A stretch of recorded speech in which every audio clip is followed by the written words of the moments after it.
আবারও প্রকম্পিত ইসরায়েল। মধ্যপ্রাচ্যের আকাশ চিরে ধেয়ে এলো একের পর এক ইরানি মিসাইল।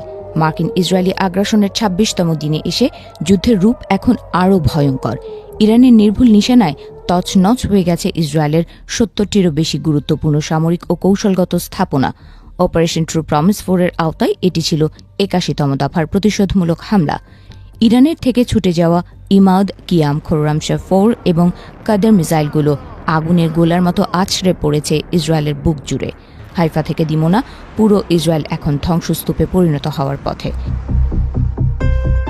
ইরান নিশ্চিত করেছে তাদের মূল লক্ষ্যবস্তু ছিল হাইফা এবং তেল আবিবের উত্তর ও দক্ষিণ অংশ, বাদ যায়নি আল খুদারিয়ার মতো স্পর্শকাতর এলাকাগুলো।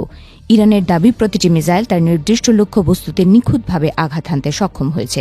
মাঠ পর্যায়ের গোয়েন্দা তথ্যের বরাতে জানানো হয়েছে, আগের ৩টি ধাপের হামলার পর এই দফায় ইসরায়েলি বাহিনীর ক্ষয়ক্ষতির পরিমাণ বহুগুণ বেড়ে গেছে। তেল আবিব স্বীকার না করলেও ইরান দাবি করছে এই যুদ্ধে নিহত ও আহতের সংখ্যা এখন প্রায় ২৫০০ ছাড়িয়ে গেছে। ইরানি সামরিক বাহিনী ঘোষণা করেছে তারা এখন একটি জাতির মূর্ত প্রতীক হিসেবে দণ্ডায়মান। মাতৃভূমির রক্ষার তাগিদে ইরানের প্রতিটি নাগরিক এখন একাত্ম। যুদ্ধের ময়দান থেকে শুরু করে রাজপথ, পুরো ইরান এখন চূড়ান্ত বিজয়ের অপেক্ষায় উন্মুখ। এই নাটকীয় পরিস্থিতির মধ্যেই মার্কিন জনগণের উদ্দেশ্যে সরাসরি হুঙ্কার ছেড়েছে আইআরজিসি। তারা বলছে, ট্রাম্প এবং নেতানিয়াহুর মতো যুদ্ধবাজরা আপনাদের মিথ্যা বলছে। যুদ্ধের প্রকৃত বাস্তবতা দেখতে চাইলে মার্কিন গ্যাস স্টেশনগুলোতে তাকান আর তেল আবিবের আকাশের আগুনের শিখা দেখুন।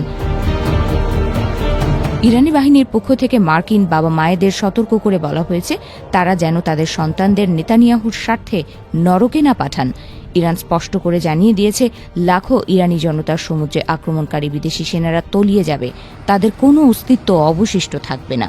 গত ২৮শে ফেব্রুয়ারি আয়াতুল্লাহ আলী খামেনি এবং শীর্ষ কমান্ডারদের মৃত্যুর পর থেকেই শুরু হয় এই মহাপ্রলয়। গত ২৬ দিনে ইরান অন্তত ৭০০ মিসাইল এবং ৩৬০০ ড্রোন হামলা চালিয়েছে।